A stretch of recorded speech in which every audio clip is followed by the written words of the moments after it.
បាទជម្រាបសួរបងហ្នឹងហើយបងឲ្យខ្ញុំធ្វើតេស្តហ្នឹងហើយ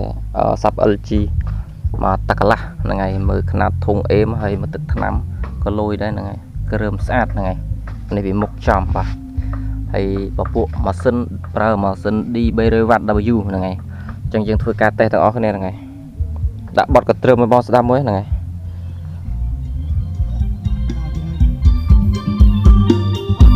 ណែនបងអើយណែនសលេងណែន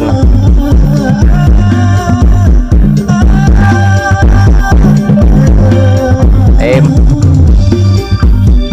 លេងចេញមកងុំមកងុំក្អួនហ្នឹងបើបានស្ដាប់តលទៀតជាតិខ្លាំងហ្មង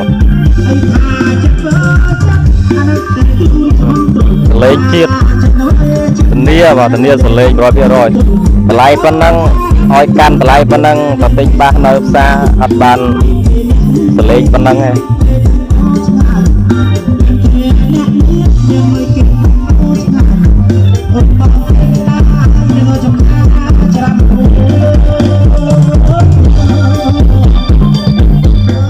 បាទបងហ្នឹងហើយអញ្ចឹង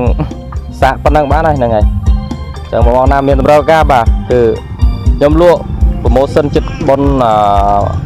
អំទូកយើងបាទហ្នឹងហើយអត់ច្រើនគ្រឿងទេបាទតម្លៃប៉ុណ្ណឹងអត់ច្រើនគ្រឿងទេអញ្ចឹងបងណាមានតម្រូវការតើតើមកបាទ6ពួក LG បាទ